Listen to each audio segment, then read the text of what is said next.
Hello students. कल हम लोगों ने नेगोशिएबल इंस्ट्रूमेंट एक्ट के बारे में थोड़ी शुरुआत की थी। कब ये इम्प्लीमेंट हुआ था, इसमें नेगोशिएबल का मतलब क्या है, इंस्ट्रूमेंट का मतलब क्या है, दोनों वर्ड्स को कंबाइन करें तो उसका क्या मीनिंग निकलता है। एक्ट में कौन से नेगोशिएबल इंस्ट्रूमेंट्स के बारे में डिस्कशन है, और उसके अलावा अकॉर्डिंग टू कस्टम कौन से नेगोशिएबल इंस्ट्रूमेंट्स हम कंसिडर कर सकते हैं, उसके बारे में डिस्कशन था।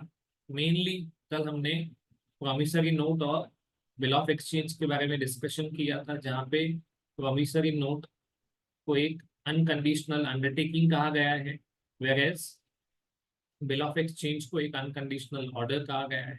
दोनों में कुछ कुछ बातें कॉमन थी, certain parties, certain amount, money only, okay sign by the maker. ये सारी चीजें हमने कल डिस्कस की थी। अलॉन्ग विद दैट हम लोगों ने क्लासिफिकेशन ऑफ नेगोशिएबल इंस्ट्रूमेंट देखा था, जहाँ पे it is payable on demand, it can be payable let's say on, can be a demand instrument, or it can be a time instrument, it can be a bearer instrument, it can be a, let's say, inchoate instrument, it can be ambiguous instrument, it can be a clean, it can be a documentary bill. इतना हम लोगों ने अलग अलग discussion किया था। Today we are quickly going to start with the discussion of a cheque, which is a third type of negotiable instrument discussed in the Negotiable Instrument Act. Okay, तो लिखा हुआ है all checks are bill of exchange, but all bill of exchange are not check. मतलब check is a narrow term and bill of exchange is a wider term, है ना। हम पढ़ते हैं ना, all agreements are contracts, sorry, all contracts are agreements, but all agreements are not contracts. Contract बनने के लिए अग्रीमेंट बनना जरूरी है। ओके, तो बिल ऑफ एक्सचेंज के कुछ फीचर चेक को एप्लीकेबल होते हैं, तो देखते हैं क्या है। It is always drawn upon a specified banker and payable on demand. Cheque कभी भी टाइम इंस्ट्रूमेंट नहीं हो सकता है, cheque is always payable on demand. Okay, cheque के दो तरह के फॉर्म हो सकते हैं, one is a truncated cheque, other is a cheque in electronic form. मैंने पहले वीडियोस जो रिकॉर्ड किए हैं उसमें काफी लेंथ पे डिस्कशन किया है कि ट्रंकेटेड चेक क्या होता है। तो हम नॉर्मली, हमारे पास जो फिजिकल चेक होता है, ओके, वो चेक अगर एक बार बैंक में डिपॉजिट हो जाए, उसके बाद उसका फिजिकल मूवमेंट, मतलब वो चेक वहां से कहीं आगे फिजिकली मूव करेगा, उसका फिजिकल मूवमेंट खत्म हो जाता है, और उस चेक का एग्जैक्ट मिरर इमेज बनाया जाता है।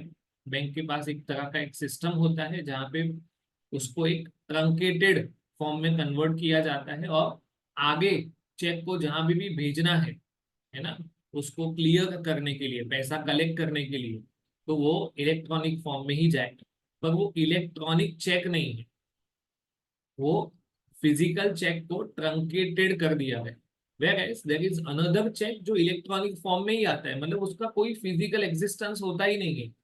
ओके, वो चेक जनरेट, पे, रिसीव, ड्रॉ, हर तरह से इलेक्ट्रॉनिक फॉर्म में ही होता है। मतलब मैं जब अपने नोटपैड पे लिख रहा हूँ, उस हिसाब से मुझे जो बैंक चेक इशू करेगा, वो इशू ही इलेक्ट्रॉनिक फॉर्म में करेगा। ऐसे चेक बहुत कम चलते हैं, एग्जिस्टेंस में है, पर अभी भी उसका डिमांड उतना नहीं है, उसका यूज इतना नहीं है। कई सारी इंडस्ट्रीज में या बिजनेस में यूज होता है।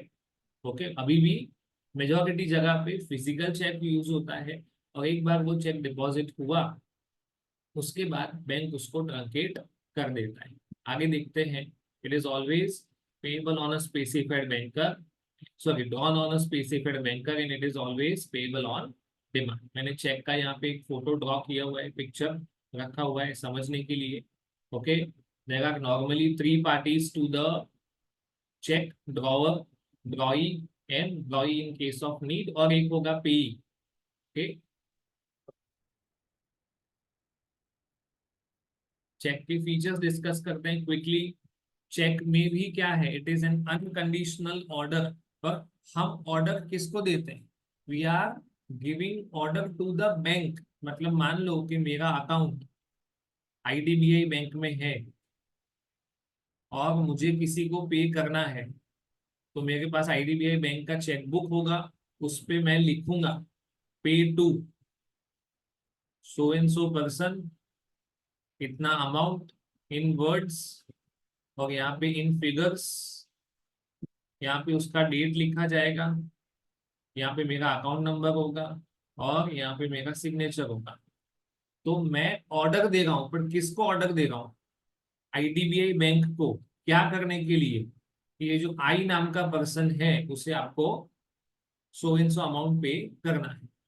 Okay, it is not a request, it is N order. तो इसीलिए बोला था ना, चेक एक तरह का बिल ऑफ एक्सचेंज है ना। तो बिल ऑफ एक्सचेंज में भी क्या होता है? ऑर्डर। यहाँ भी क्या होगा? It is always an order. Must be in writing, obvious है, हम ओरल फॉर्म में चेक इशू नहीं कर सकते हैं। ओके, चेक कौन ड्रॉ करता है? कस्टमर, मतलब customer of the bank. Customer purchase sale के केस में नहीं, कस्टमर किसका? बैंक का। मेरा बैंक में अकाउंट है, मतलब मैं बैंक का कस्टमर हूँ, तो I will draw the cheque. Okay, it is on a specified bank. Obviously मैंने किसके ऊपर ड्रॉ किया है? On the IDBI bank. और ऑब्वियस है कि ऐसा नहीं है कि मैं चेक ड्रॉ कर दूंगा तो बैंक पे कर देगा। I must have certain minimum balance in the account. Okay, cheque must be signed, जैसे प्रॉमिसरी नोट है, बिल ऑफ एक्सचेंज है, सब में सिग्नेचर है, ऑथेंटिकेशन होता है उससे, वैसा ही चेक के ऊपर भी साइन होना चाहिए। It is always payable on demand. वो कभी भी टाइम इंस्ट्रूमेंट नहीं होता है, क्योंकि जो भी टाइम इंस्ट्रूमेंट होते हैं ना उसमें 3 दिन मिलते हैं आपको। आपने अकाउंट्स में भी पढ़ा होगा, 3 days ऑफ ग्रेस अवेलेबल होता है ना, बिल ऑफ एक्सचेंज को। पर वो अगर टाइम इंस्ट्रूमेंट है तो, डिमांड इंस्ट्रूमेंट है तो वो अवेलेबल नहीं।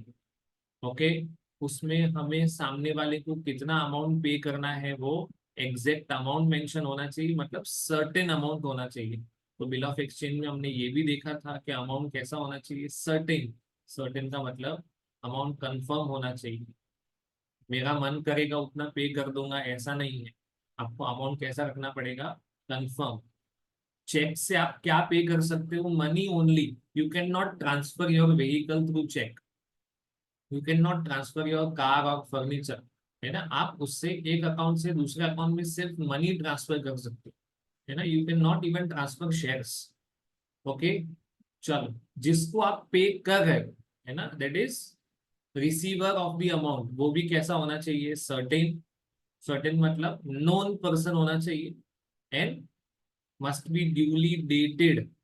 बिना डेट का चेक नहीं चलता है, मस्ट बी ड्यूली डेटेड।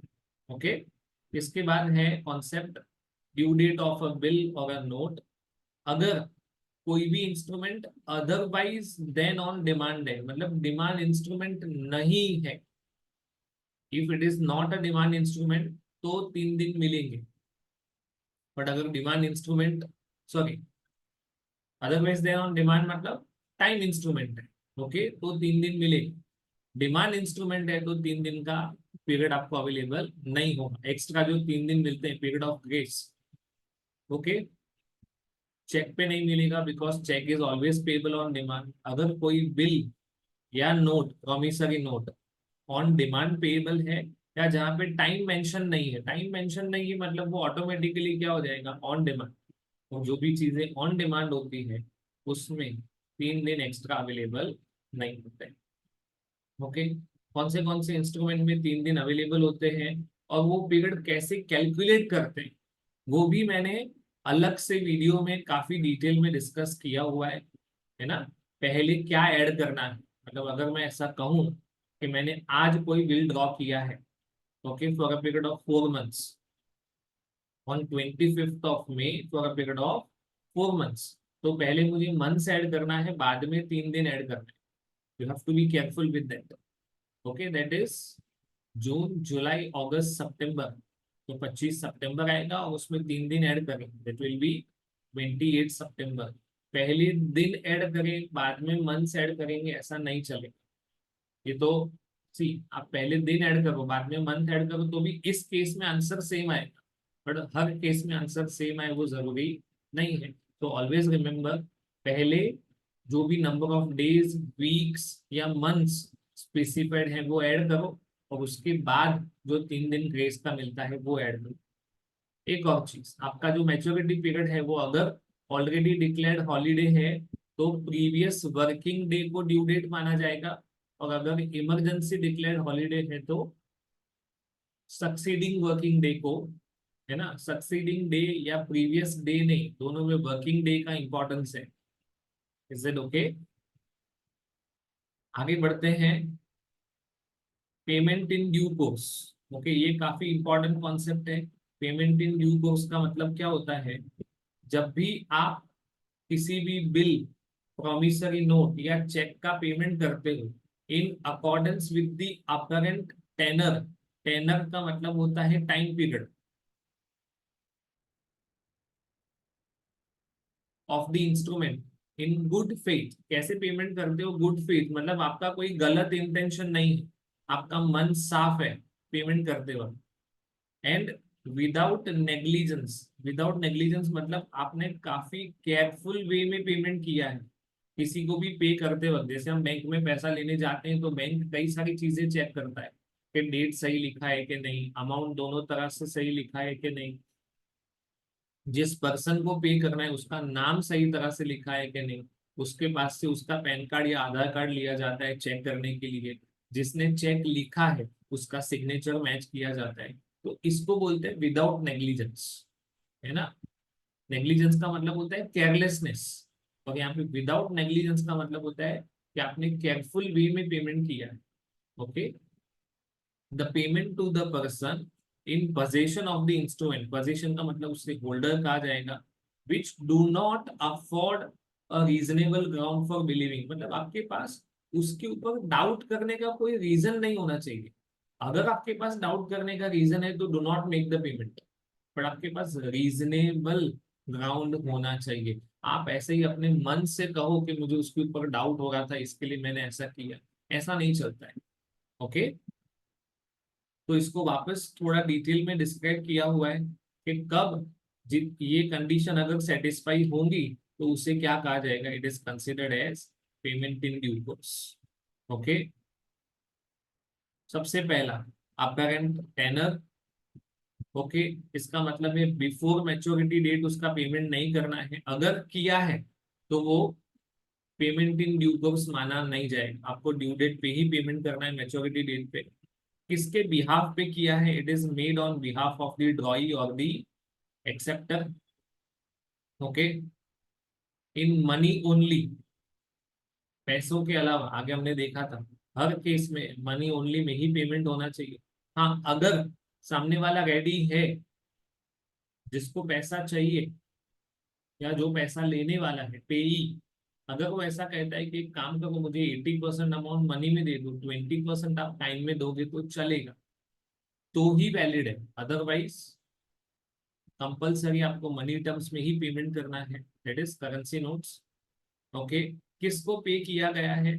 जिस पर्सन के पास उसका पोजीशन हो और good faith, without negligence and under bona fide circumstances. Okay, तो उसे कहा जाता है पेमेंट इन ड्यू कोर्स। इसके बाद नेक्स्ट एक लास्ट टॉपिक यहाँ पे है, there is no ground for believing, मतलब डाउट करने की आपके पास कोई वजह नहीं होनी चाहिए। ओके, नेक्स्ट टॉपिक है क्रॉसिंग ऑफ चेक। तो हम क्या करते हैं नॉर्मली, कोई भी चेक के ऊपर, है ना, यहाँ पे left hand side of the, मतलब अगर ये चेक है तो ऐसा चेक है तो यहाँ पे हम left hand side upper most part पे हम क्या कर देते हैं, क्रॉस कर देते हैं। पर ऐसा कंपलसरी नहीं है ना, आपको यहाँ पे ही क्रॉस करना है ऐसा जरूरी नहीं है, या ऐसी लाइंस बनाना ही जरूरी नहीं है। आप इवन ऐसी लाइंस बनाओगे, यहाँ करोगे तो भी चलेगा, पर सिर्फ ऐसा नहीं चलेगा, है ना। अगर ऐसा किया तो उसको क्या मान दिया जाएगा, द चेक इज कैंसल, है ना। अदरवाइज दो पैरेलल लाइन होनी चाहिए, उसे कहा जाता है क्रॉसिंग। ओके, क्रॉसिंग के 5 टाइप्स हैं, again the same I have discussed at length in other videos that I have already recorded. तो दो तरह के चेक है यहाँ पे, ओपन चेक जहाँ पे क्रॉसिंग न किया हो, और क्रॉस्ड चेक।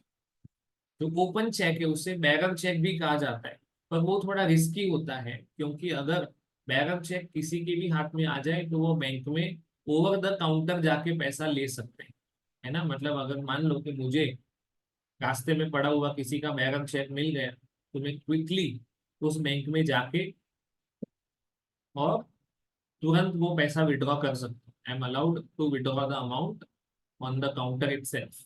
ओके, बट अगर क्रॉस्ड चेक है, ओके, तो वो आपको तुरंत आपके अकाउंट में पैसा नहीं, सॉरी, आपको कैश नहीं मिलता है। The money will get deposited into your account only. Okay, तो क्रॉस चेक हमेशा एडवाइजेबल रहता है, सेफ रहता है। इन केस आपने चेक क्रॉस किया है फिर भी, है ना, आपके साथ गलत होने का, फ्रॉड होने का चांस तो है, पर उसमें ऐसा होगा कि किसके अकाउंट में पैसा गया है वो जानना आसान होता है, क्योंकि बैंक के पास KYC होता है, नो योर कस्टमर, है ना। बैंक उसका पैन कार्ड, आधार कार्ड लेगा, अकाउंट ओपन करेगा, बाद में ही किसी के अकाउंट में वो पैसा डिपॉजिट करते हैं। ओवर द काउंटर आपको वो पैसा मिलता नहीं। ओके, तो सबसे पहला है जनरल क्रॉसिंग। जनरल क्रॉसिंग में क्या है, सिंपल है, देखो, है ना, या तो दो पैरेलल लाइन ड्रॉ कर दी या एन कंपनी, पैरेलल लाइन तो ड्रॉ करना ही है हर बार, और एन कंपनी लिख दिया तो वो क्या हो जाएगा, जनरल क्रॉसिंग। ओके, इसके कुछ फायदे हैं जो आगे आप दूसरा वीडियो देख के पढ़ सकते हो। स्पेशल क्रॉसिंग, है ना, स्पेशल क्रॉसिंग में क्या होता है कि आपने दो पैरेलल लाइन तो ड्रॉ कर दिया है, पर इसमें किसी बैंक का नाम लिख दिया है। अब बैंक का नाम लिखने से क्या होता है, what difference does it make. तो मैंने, है ना, मेरा अकाउंट है IDBI में, I will always use the example of this bank only. मैंने किसी को चेक दिया है, उसका अकाउंट है बैंक ऑफ बड़ौदा में, ICICI में, और लेट से एक्सिस में है, और यूको बैंक में है, ऐसे अलग अलग मल्टीपल बैंक्स में उसका अकाउंट है। पर मैंने जब चेक ड्रॉ किया तब ऐसा लिख दिया, बैंक ऑफ बड़ौदा। इसका ये मतलब है कि जिसको मैंने चेक दिया है वो कंपलसरी अपने बैंक ऑफ बड़ौदा वाले अकाउंट में ही ये चेक डिपॉजिट कर सकता है। कहीं और अगर वो डिपॉजिट करेगा, उसका ही अकाउंट है, ICICI में, एक्सिस में, यूको में, सब जगह उसका ही अकाउंट है। पर अगर मैंने ऐसा एक बैंक का नाम लिख दिया, इसका मतलब वो उस चेक को कहीं और डिपॉजिट नहीं कर सकता है। ओके, नेक्स्ट आपका टॉपिक है रिस्ट्रिक्टेड क्रॉसिंग। ये सबसे ज्यादा चलता है, तो ये एक्ट में कहीं डिफाइंड नहीं है ना, ये कस्टम है, रीति रिवाज है, जैसे मैंने आपको कल बताया था, है ना, that custom is the best interpretation of law. कोई भी लॉ बनने से पहले वो कस्टम होता है, रीति रिवाज होता है। ऐसा ये भी आउट ऑफ कस्टम डेवलप हुआ है। ओके, एज सच एक्ट में कहीं भी रिस्ट्रिक्टिव क्रॉसिंग ऐसा नहीं लिखा हुआ है ना। वो जनरल और स्पेशल क्रॉसिंग के बारे में बात करते हैं। रिस्ट्रिक्टिव क्रॉसिंग कहाँ से डेवलप हुआ है, आउट ऑफ कस्टम। ओके, मैंने यहाँ पे बहुत सारे एग्जाम्पल हैं, दीज आर नॉट रेलेवेंट, आपको ये दो ही याद रखते हैं। मेनली तो ये वाला है, ये सबसे ज्यादा इंपॉर्टेंट है। और ये हम लोग, कोई अकाउंट पेड लिखता है, कोई अकाउंट पेई लिखता है, कोई अकाउंट पे लिखता है, okay, all are fine. Is it okay. तो इसमें भी क्या होगा, एज सच पैसा किसी के बैंक अकाउंट में ही जाएगा। अगर बैंक वाला गलती से ये पैसा किसी और के अकाउंट में डिपॉजिट कर देता है तो बैंक लायबल होगा। ओके, और अगर बैंक ने सही इंसान के अकाउंट में डिपॉजिट किया है, ओके, तो बैंक लायबल नहीं होगा। नेक्स्ट आपका है नॉट नेगोशिएबल क्रॉसिंग। नाम में ऐसा लिखा हुआ है कि ये नॉट नेगोशिएबल है, पर फिर भी ये नेगोशिएबल होगा। ये चेक हम किसी और को ट्रांसफर बिल्कुल कर सकते हैं, but the only thing is कि इस चेक में, किसी भी चेक में नॉट नेगोशिएबल लिखने से हम किसी को बेटर टाइटल पास ऑन नहीं कर पाएंगे। अगर मैंने एक चेक में नॉट नेगोशिएबल लिख दिया, इसका ये मतलब नहीं है कि वो आगे ट्रांसफर नहीं हो सकते, ट्रांसफर बिल्कुल हो सकता है। एंडोर्स करना, है ना, एंडोर्समेंट बिल्कुल पॉसिबल है, पर हम सामने वाले को बेटर टाइटल पास ऑन नहीं कर पाएंगे। इज इट ओके, इतना ही है। और लास्ट है डबल क्रॉसिंग और second special crossing. This is allowed to banks only, ये तरह का क्रॉसिंग हम नहीं कर सकते, कोई भी इंडिविजुअल या बिजनेस नहीं कर सकते, है ना। हमने ऑलरेडी चेक क्रॉस करके और किसी बैंक का नाम लिखा हुआ था या नहीं लिखा था, मान लो, ओके, हम लोगों ने ऐसे ही अकाउंट पे करके दे दिया था। अब बैंक उसमें क्या कर सकता है, डबल क्रॉसिंग या सेकंड स्पेशल क्रॉसिंग भी कर सकता है। मतलब बैंक खुद कलेक्ट करने नहीं जाएगा, अपने बिहाफ पे किसी को कलेक्ट करने भेज रहा है ना। आगे अगेन इसमें पढ़ोगे, पहले वाले वीडियोस देखोगे तो ज्यादा अच्छे से समझ में आएगा। Let's move on to the next topic. As such अगर आप देखने जाएं तो जो सीएमए इंटर के लिए नए टॉपिक है वो यहाँ से स्टार्ट हो रहे हैं। Protection of liability of paying banker, यहाँ से आपके नए टॉपिक्स की शुरुआत होती है। Protection of liability of the paying banker, ध्यान रखना है यहाँ पे पेइंग बैंकर है, वैसे ही आगे हम लोग रिसीविंग बैंकर भी पढ़ने वाले। Okay, the banker who makes the payment of a crossed cheque is called the paying banker. Okay, इसमें सबसे पहला टॉपिक पढ़ते हैं, cheque is payable to order. Cheque is always payable to order, हम पढ़ते हैं इसको unconditional order. Okay, so when a check is payable to order purports to be endorsed by or on behalf of the payee, purports to का मतलब होता है relates to, है ना। किसने इंडोर्स किया है, बाय और ऑन बिहाफ ऑफ द पेई, पेई ने इंडोर्स किया है। The banker is discharged by payment in due course, हमने आगे एक टॉपिक पढ़ा था पेमेंट इन ड्यू कोर्स, कि जब भी कोई पे करने वाला इंसान गुड फेथ में बोनाफाइड इंटेंशन के साथ मैच्योरिटी डेट के दिन जिसका भी नाम उस इंस्ट्रूमेंट में लिखा है या जो भी होल्डर ऑफ द इंस्ट्रूमेंट है उसको विदाउट एनी नेग्लिजेंस अगर पे कर देता है तो उसे कहा जाता है पेमेंट इन ड्यू कोर्स। और अगर ऐसा हो जाता है तो पे करने वाले की एज सच कोई लायबिलिटी रहती नहीं है। Okay, the banker in other words debits the customer's account even though, ध्यान रखना है, the endorsement might turn out to be a forgery, मतलब किसी ने जो इंडोर्समेंट किया है वो फ्रॉड किया है तो भी बैंक को उससे कोई मतलब नहीं है। बैंक देखेगा कि ये इंडोर्समेंट हुआ है, उसका सिग्नेचर है, सिग्नेचर मैच करेगा, अगर मैच होता है तो वहां पे कहानी खत्म। ओके, जिस किसी भी इंसान ने by forge sorry by forgery किसी भी तरह का इंडोर्समेंट किया है तो बैंक उसके लिए लायबल नहीं है, सो फार एज बैंक अगर ऐसा प्रूव कर दे कि हमने तो हमारा काम सही तरह से किया है, हमारी साइड से कोई गलती नहीं है। Okay, second point is cheque payable to a bearer.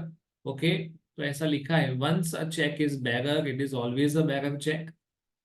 A banker gets a good discharge, discharge मतलब to be free from the liability।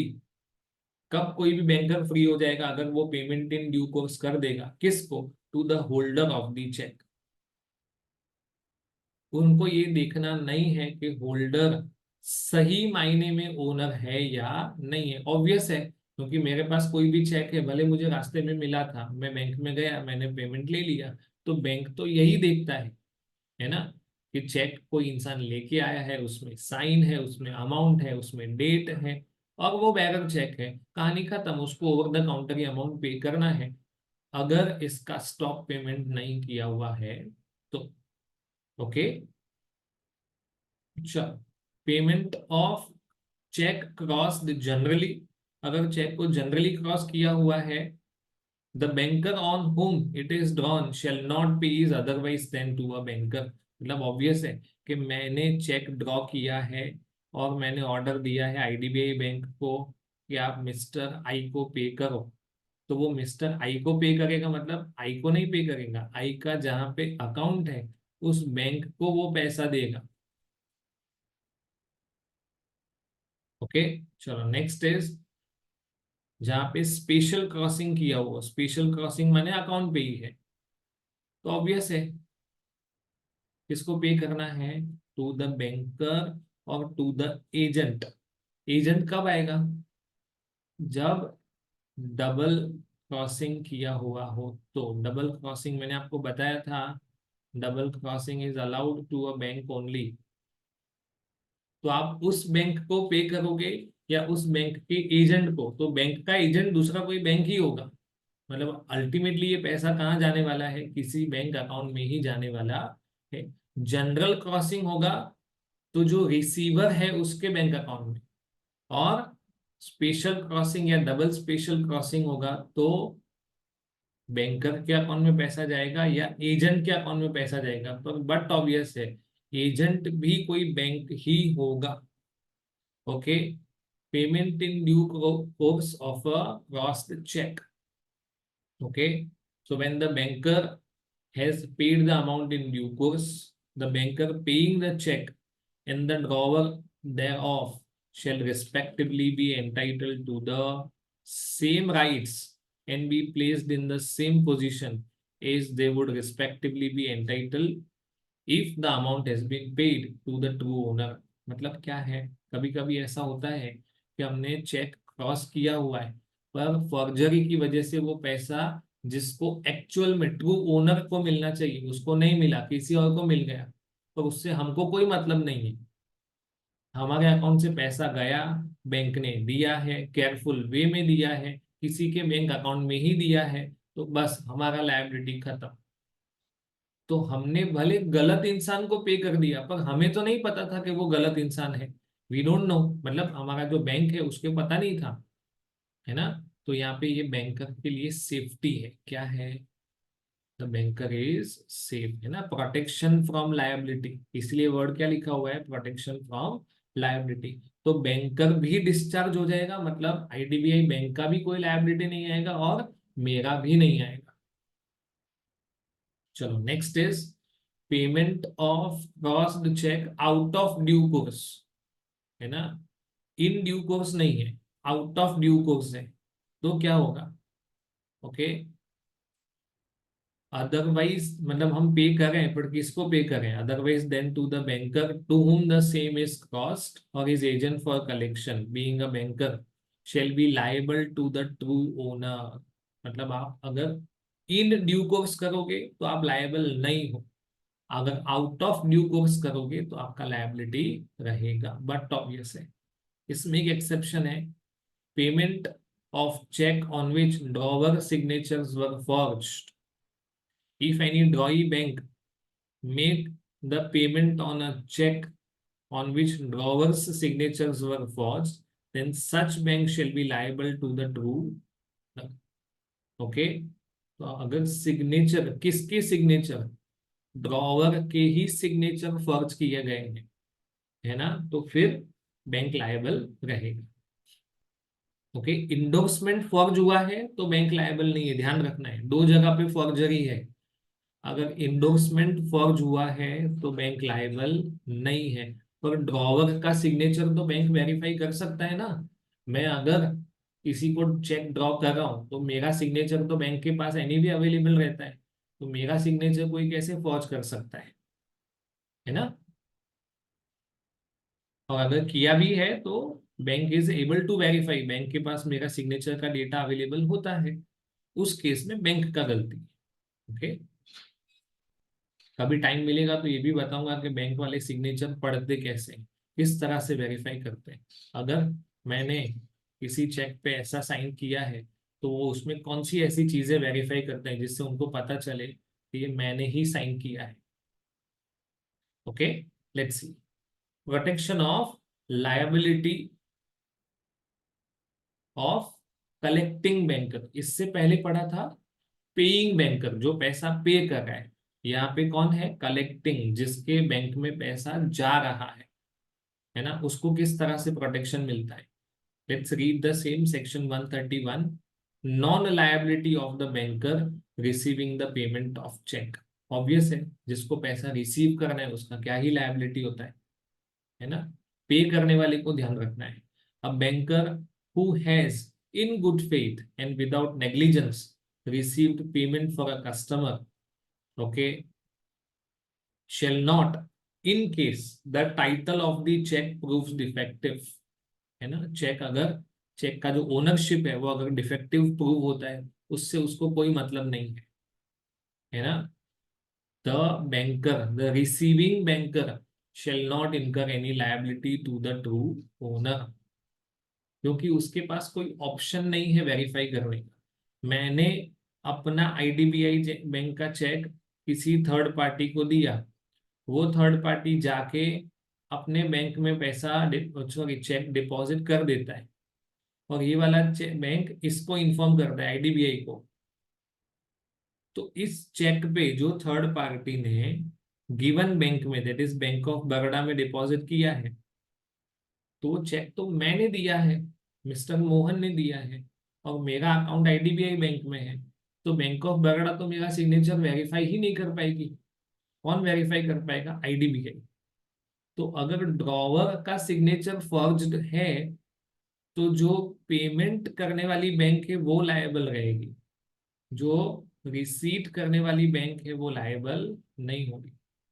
Okay, जिसने पैसा रिसीव किया है उसको एज सच कोई मतलब नहीं। ओके, चलो ये प्रोटेक्शन अवेल करने के लिए क्या ध्यान रखना है? बैंकर ने पैसा रिसीव किया है, जो क्रॉस चेक, ऑब्वियसली तो पैसा बैंक में तभी जाएगा जब चेक क्रॉस किया होगा। Okay, collection was made by the banker on behalf of the customer and the collecting bank has acted in good faith and without negligence. Okay, चलो ये वाला जो टॉपिक है बिल इन सेट्स वाला, okay, which will keep the same pending, okay, वो later on देखेंगे, और अभी के लिए मुझे उसका इंपॉर्टेंस इतना ज्यादा नहीं लग रहा है। Okay, will go for holder and holder in due course. Okay, तो आपका नेक्स्ट टॉपिक है,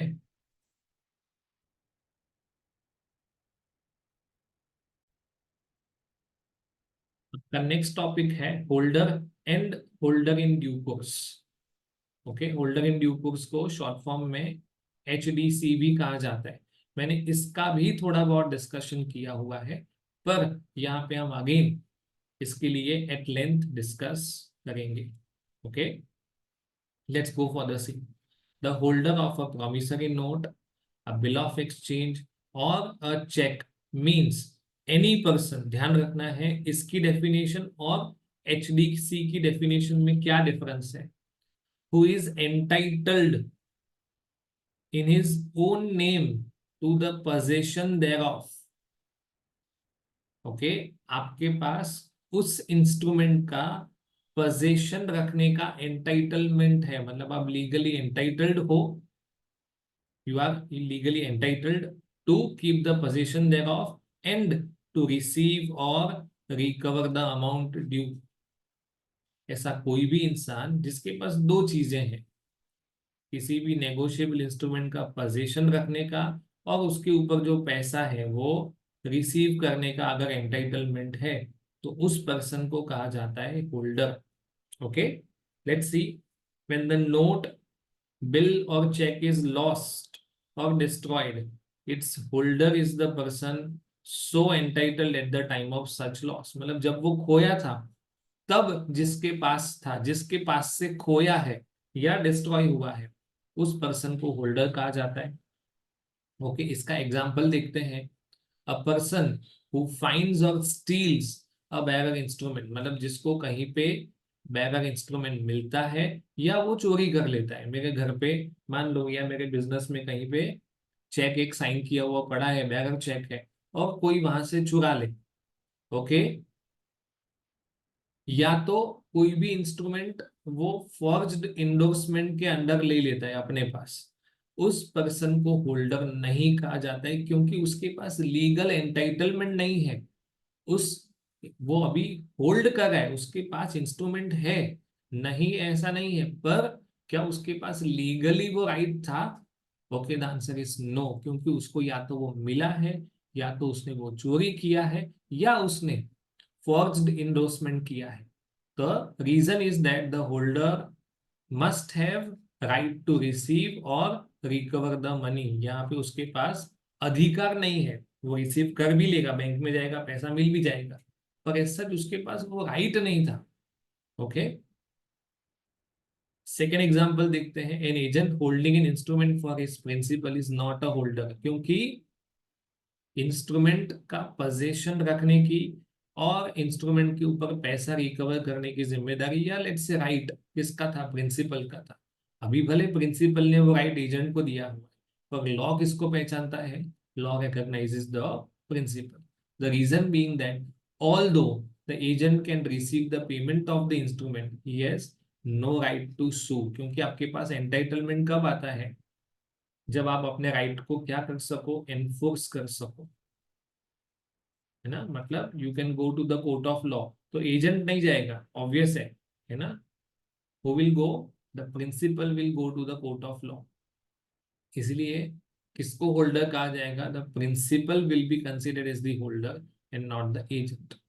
ओके, नेक्स्ट आपका टॉपिक है holder in due course. Okay, उसमें भी कुछ चीजें कॉमन है, कुछ चीजें अलग है।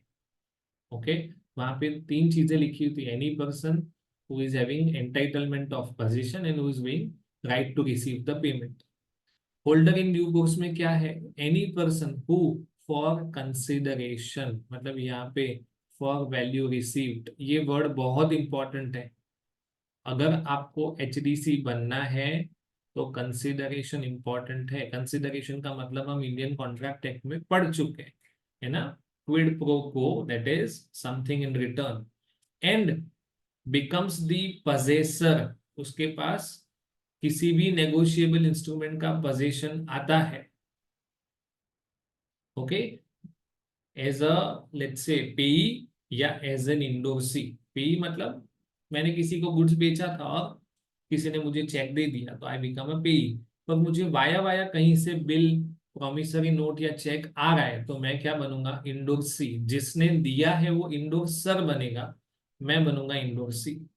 ओके, मेरे पास ये पोजीशन कब आया है, तो हमने आगे जब नेगोशिएबल इंस्ट्रूमेंट की कैरेक्टरिस्टिक्स देखे थे तो उसमें कुछ प्रिजम्पशंस पढ़े थे। टाइम ऑफ एक्सेप्टेंस, ओके, वो क्या होना चाहिए, बिफोर मैच्योरिटी। तो आपके पास ये बिल, प्रॉमिसरी नोट या चेक आया है, वो कब आया है, before it has become payable, मतलब बिफोर मैच्योरिटी।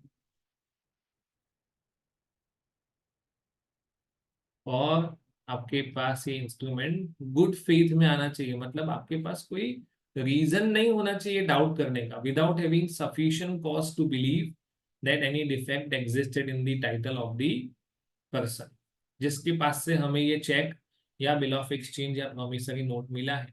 अगर आपको पता हो कि उसका टाइटल डिफेक्टिव है, तो आप एचडीसी नहीं बनोगे, मतलब आपके पास डाउट करने की कोई वजह नहीं होनी चाहिए। So any person who for consideration becomes the possessor of the goods before the maturity of the instrument, and that person is not having any doubt about the title of the negotiable instrument, तो उस person को कहा जाएगा HDC, holder in due course. Example देखते हैं कुछ कुछ। A draws a cheque for ₹5,000 and hands it over to B by way of gift. तो देखो, गिफ्ट में किसी भी तरह का वैल्यू रिसीव्ड नहीं है, आपने किसी को चेक दे दिया, उसके बदले में आपको कुछ मिला नहीं है, तो वो पर्सन होल्डर बनेगा, but holder in due course नहीं बनेगा, है ना। So B is a holder but not a holder in due course, क्योंकि इसमें किस चीज की कमी है, कंसिडरेशन की कमी है। कंसिडरेशन मतलब आपको इन रिटर्न कुछ मिला नहीं। दूसरा एग्जांपल देखते हैं। On a bill of exchange for 1 lakh, X का एक्सेप्टेंस जो है वो फॉर्ज किया हुआ है। A takes the bill from his customer for value and in good faith, मतलब लेट्स से वाई ने बिल ड्रॉ किया था एक्स के ऊपर, एक्स का एक्सेप्टेंस फॉर्ज किया हुआ है, मतलब हमने ये बिल एक्स को भेजा ही नहीं है, वाई ने खुद साइन कर दिया, फॉर्ज कर दिया, और फिर वाई ने ये बिल दे दिया ए को, पर ए को तो नहीं पता है ना। ए के पास किसी भी तरह से डाउट करने की वजह नहीं है। ए को बिल मिला, A becomes the possessor of the goods for value received, in good faith, तो फिर ए बनेगा HDC। ओके, देखो लिखा हुआ है A takes the bill from customer for value in good faith and before it became payable before maturity, वो मिला है।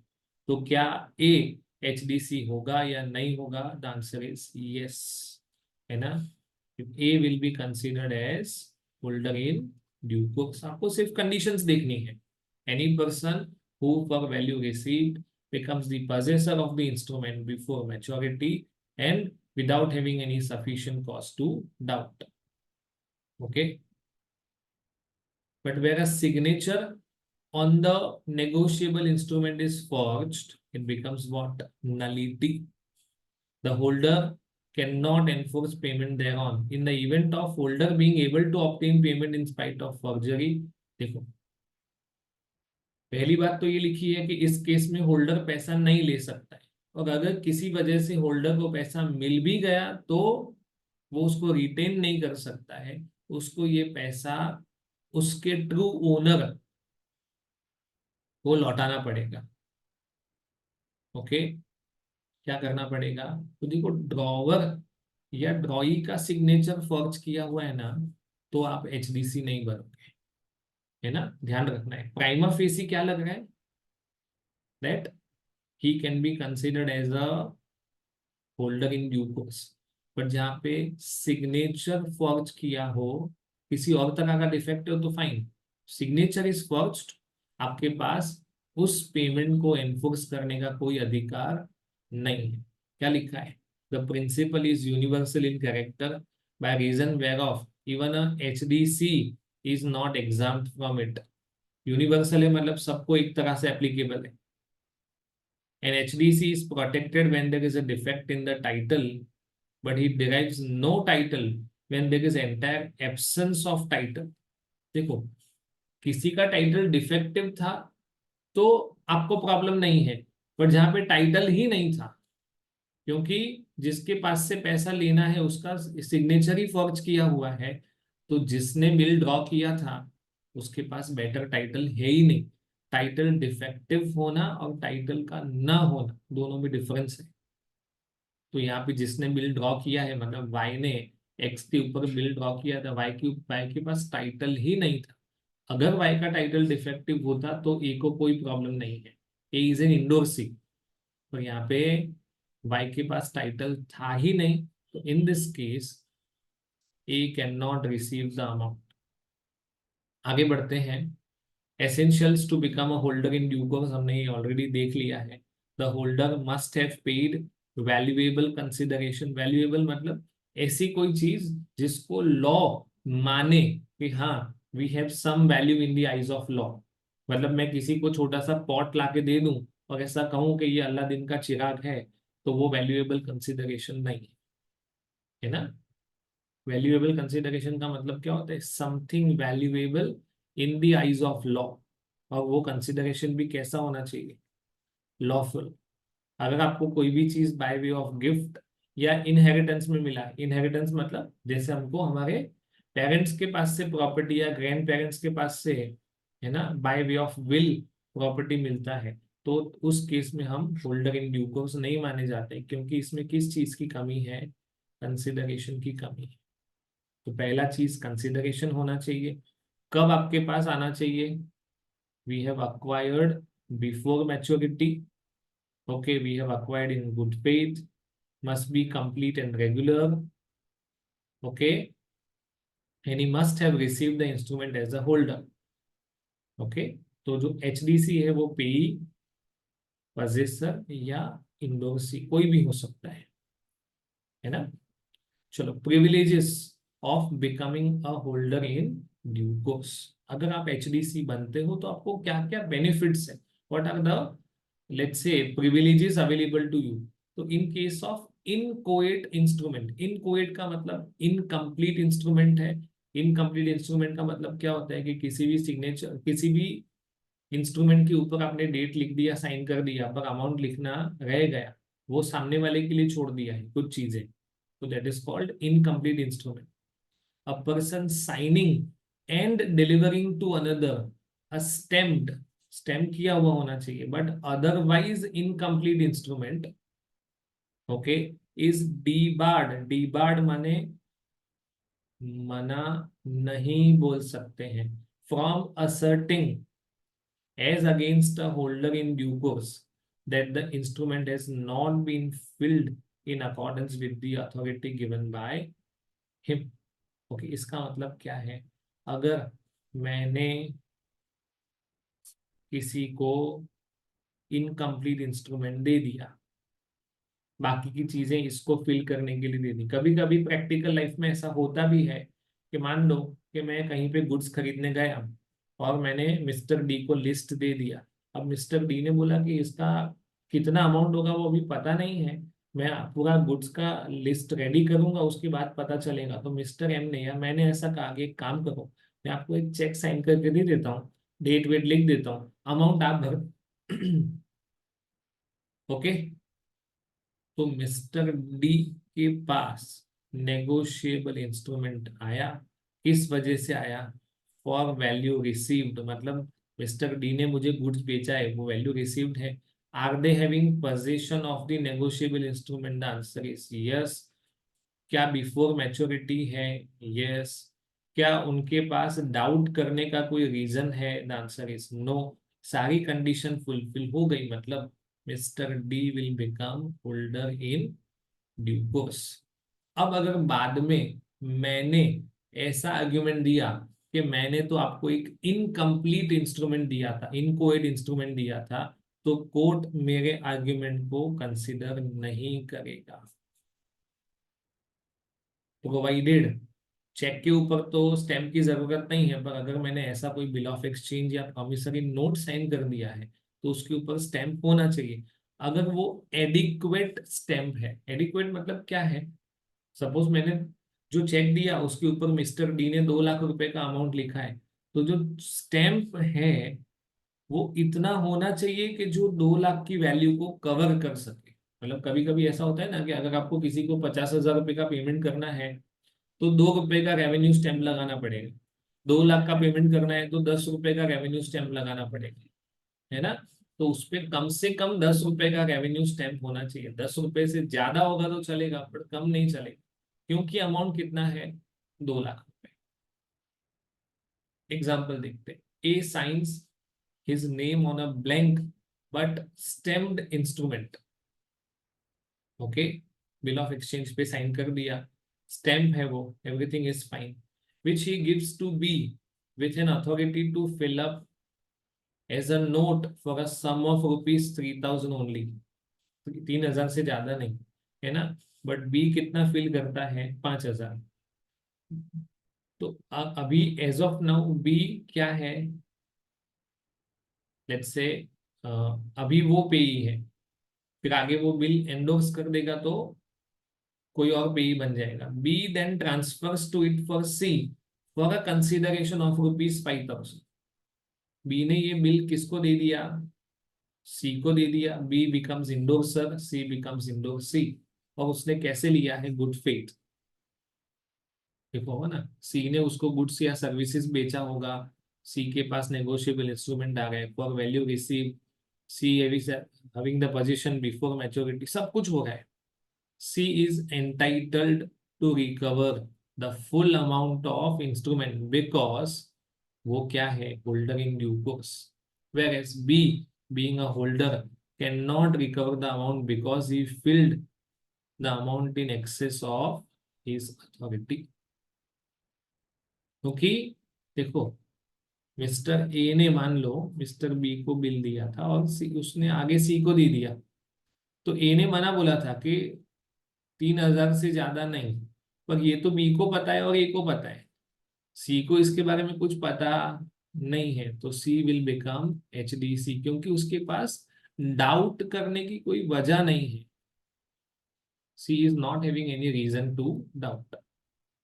पॉइंट नंबर 2 देखते हैं। In case of fictitious bill, fictitious bill का मतलब क्या होता है? जहां पे जिस पार्टी ने बिल ड्रॉ किया है या जिसके ऊपर ड्रॉ किया है वो पार्टी असर्टेन करना पॉसिबल नहीं है। Okay, so in case bill of exchange is payable to order, in a fictitious name, ऐसा कोई इंसान है ही नहीं, okay, and is endorsed by the same hand as the drawer signature, it is not permissible for the acceptor to allege, मतलब वो blame नहीं कर सकता है that such name is fictitious, okay. In case of conditional instrument of escrow, escrow में क्या होता है, हमने कहीं से लोन लिया है, उसके बदले में सिक्योरिटी दिया है, और एक एक्स्ट्रा सिक्योरिटी के फॉर्म में हमने प्रॉमिसरी नोट या बिल ऑफ एक्सचेंज दिया है, okay. The other parties to the bill और no can not avoid liability on the ground that the delivery of the instrument was conditional, क्योंकि उनको नहीं पता है, बिल ऑफ एक्सचेंज या प्रॉमिसरी नोट में ऐसा कुछ लिखा हुआ ही नहीं है कि ये कंडीशनल इंस्ट्रूमेंट है ना। वो किसको पता है, परचेजर और सेलर को पता है।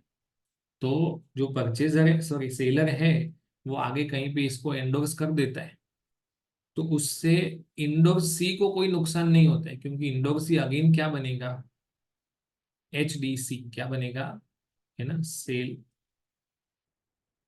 परचेजर ने सेलर को क्या किया है, बिल ऑफ एक्सचेंज दिया है as a conditional instrument. Conditional मतलब क्या है कि अगर मैं आपका पेमेंट ऑन टाइम ना कर पाऊं तो आपको इसको यूज करना है, पर ये सेलर ने क्या कर दिया, आगे किसी पर्सन को ये बिल इंडोर्स कर दिया। अभी एक्स को तो नहीं पता होगा ना कि ये इंस्ट्रूमेंट कंडीशनल है ना। तो एक्स क्या बनेगा, H D C, holder in due course. ये इंस्ट्रूमेंट कंडीशनल है, कंडीशनल है इसका मतलब इसको तभी यूज करेंगे जब परचेजर बिल का, सॉरी, जो गुड्स का अमाउंट है वो ना पे कर पाए, पर एक्स को तो ये नहीं पता होगा, तो एक्स क्या बनेगा, होल्डर इन ड्यू कोर्स, और वो पैसा ऑब्वियसली ऑब्टेन कर सकता है in case of instrument which is obtain by unlawful means और for unlawful consideration, okay. The person liable cannot set up against the HDC the defense that the instrument had been lost or obtained by means of an offense, मतलब even though मेरे पास से कोई भी instrument unlawful वे में लिया गया हो या फॉर अनलॉफुल कंसिडरेशन लिया गया हो, पर ये बिल नेगोशिएट होते होते कहीं पे आगे पहुंच गया, जिसके पास पहुंचा है उसको उसको इससे कोई मतलब नहीं है कि पहले क्या हुआ है। वो तो यही देखेगा कि मुझे किसके पास से मिला है, मैंने उसको गुड्स या सर्विसेज बेचा है, फॉर वैल्यू रिसीव्ड है, बिफोर मैच्योरिटी है, और मेरे पास डाउट करने की कोई वजह नहीं है।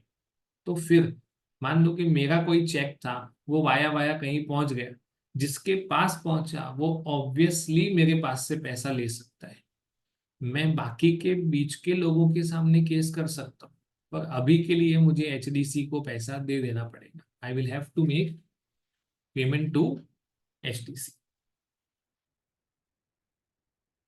है ना। In case original validity of the instrument is denied, no maker of a promissory note and no drawer of a bill or check and no acceptor of a bill for the honor of the drawer shall in a suit thereon by a holder in due course be permitted to deny the validity of the instrument। जो instrument draw कर दिया गया है और जिसके ऊपर payment करने का डेट आ गया है ओके, पेमेंट लेने के लिए पेई बैंक में जाता है और उसको पेमेंट नहीं मिलता है, तो पेई कैन सू, ओके, पेई कैन फाइल अ केस। अब जैसे ही मामला कोर्ट में गया, तो जो प्रॉमिसरी नोट का मेकर था, मेकर माने डेटर, उसने बोला कि ये बिल ऑफ एक्सचेंज या प्रॉमिसरी नोट वैलिड ही नहीं है, या ड्रॉवर ऑफ द बिल ने कहा कि नहीं नहीं, है ना, आई डोंट फाइंड और I do not consider this bill to be valid, तो तब आप कोर्ट ऑफ लॉ में किसी भी प्रॉमिसरी नोट या बिल ऑफ एक्सचेंज की वैलिडिटी पे क्वेश्चन नहीं उठा सकते हो। अभी बात ये चल रही है कि आपको पेमेंट करना है कि नहीं करना है, नहीं करोगे तो सजा होगी। ये बिल ऑफ एक्सचेंज या प्रॉमिसरी नोट वैलिड है या नहीं, वो अब डिनाई करने का टाइम चला गया, you are not having any time to deny, और let's say question the validity, मतलब ये प्रॉमिसरी नोट वैलिड है या नहीं है, वो अब मेकर, मेकर मतलब जिसने प्रॉमिसरी नोट साइन किया था, या ड्रॉवर मतलब जिसने बिल ऑफ एक्सचेंज ड्रॉ किया था, एक्सेप्टर मतलब जिसने उसके ऊपर साइन किया था, कोई भी इंसान अब नेगोशिएबल इंस्ट्रूमेंट की वैलिडिटी पे क्वेश्चन नहीं उठा सकता है। Okay, next topic is in case of pay's capacity to endorse is denied, no maker of a promissory note and no acceptor of a bill payable to order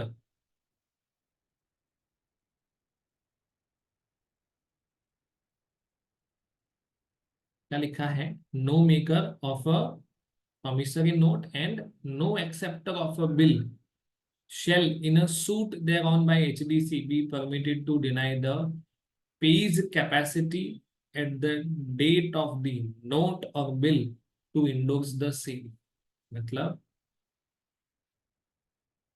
HDC है, suppose ए ने B के ऊपर bill draw किया, ए drawer बनेगा, B ने उसको accept किया, B acceptor बनेगा, ये बिल वापस साइन होके आ गया ए के पास, ए ने ये बिल एंडोर्स कर दिया डी को, डी ने आगे एंडोर्स कर दिया ई को। ओके, तो as of now E HDC है, E is a holder in due course. Okay, पर यहाँ पे आपको ये ध्यान रखना है कि आपको ये नहीं चेक करना है, या अब आपको उसकी वैलिडिटी पे, जैसे पॉइंट नंबर 5 में ऊपर क्या देखा, जब पेमेंट करने की बात आएगी तो आप इंस्ट्रूमेंट की वैलिडिटी पे क्वेश्चन नहीं कर सकते हो। ऐसा ही अब क्वेश्चन आ रहा है कि क्या डी के पास बिल को इंडोर्स करने का पावर था या नहीं था, मतलब आप इंडोर्सर की कैपेसिटी पे क्वेश्चन उठा रहे हो, तो वो भी अलाउड नहीं है, है ना, जो भी HDC है, क्योंकि यहाँ पे हम बात कर रहे हैं HDC के प्रोटेक्शन के बारे में, किसी भी वे में HDC को नुकसान नहीं होना चाहिए, क्योंकि इस पूरे साइकिल में उसकी कोई गलती नहीं है ना। HDC के लिए हम जो कंडीशंस पढ़ते हैं उसमें सबसे पहले वही आता है, for value received, before maturity, for good faith, without any doubt, ये सब पढ़ा है। तो HDC ने अगर इन सब बातों का ध्यान रखना है फिर भी उसको पैसा ना मिले, तो लॉजिकली ये गलत लगता है। इसलिए अब आप बिल के ऊपर ऐसा क्वेश्चन उठाओ कि भले ई के पास अभी बिल है, वो हमारे पास से पैसा मांग रहा है, पर ई के पास बिल आया है डी के पास से, और डी के पास इंडोर्स करने का कैपेसिटी ही नहीं था, तो ये सारी बातें आज वैलिड नहीं होंगी, आज HDC को पैसा मिलना चाहिए।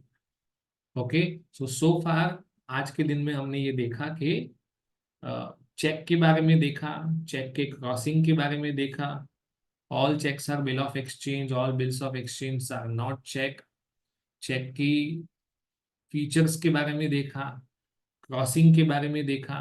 ओके, और प्रोटेक्शन ऑफ पे, protection of pair, that is पे बैंकर है या रिसीविंग बैंक है, उसको किस तरह से प्रोटेक्शन मिलता है, होल्डर कौन होता है, और होल्डर इन ड्यू कोर्स क्या होता है। आपको एग्जाम के लिए, so far as I understand, holder and holder in due course आपको बहुत अच्छे से पढ़ के जाना है। ये जो टॉपिक आज डिस्कस किए हैं, ओके, वो आपको काफी अच्छे से एट लेंथ पढ़ना है, और लेट्स से इसके ऊपर क्वेश्चंस को प्रैक्टिस करना है। In the next class will be discussing about presentation of the negotiable instrument. यहाँ से आपके टॉपिक थोड़े से टिपिकल होते जाएंगे, so you need to be careful. Okay, thank you.